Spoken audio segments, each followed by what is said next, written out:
fois que je viens dans une école où il n'y a pas de harcèlement. Faux, archi faux. Le harcèlement scolaire est malheureusement une réalité bien présente dans les écoles. Depuis plus d'1 an, Thomas Delvaux fait le tour des établissements scolaires pour en parler avec son spectacle « C'était pour rire ». Mais comment tu t'es habillée, toi, mademoiselle? C'est pas possible, ça.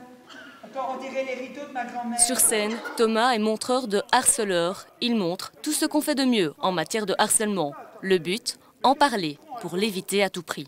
Le spectacle C'était pour rire, c'est un spectacle sur le harcèlement scolaire et je présente 4 jeunes qui sont à la fois harceleurs et harcelés.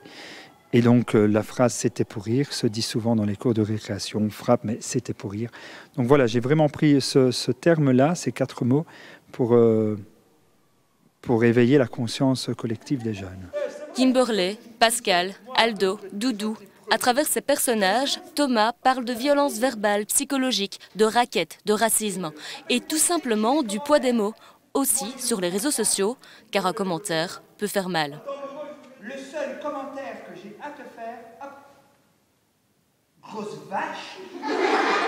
Les jeunes, spectateurs, deviennent témoins et réagissent. C'était expliqué chouettement, mais il faut toujours penser que c'est pas chouette pour ceux qui sont harcelés. Et que dès qu'on voit quelqu'un qui se fait harceler, il faut le dire et que ça s'arrête. Dans ton école, on ne parle pas comme ça?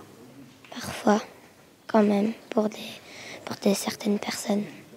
Et qu'est-ce que tu fais dans ces cas-là?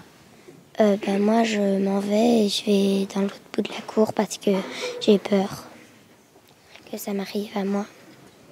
Physique, psychologique ou verbal, le harcèlement est un fléau qu'on ne connaît que trop bien. Les statistiques donnent d'ailleurs le vertige.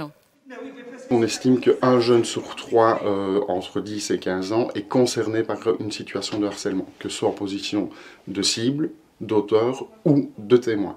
On estime de nouveau au niveau du harcèlement en milieu scolaire plus ou moins à 1 jeune sur 10 le nombre de victimes. Par contre, quand on passe sur le cyberharcèlement, on passe à 80% des jeunes qui sont concernés avec conscience qu'effectivement ils sont impliqués dans une situation de harcèlement et on passe plus ou moins à 1 jeune sur 3 victimes de cyberharcèlement où là c'est principalement de l'agression au niveau verbal, humiliation.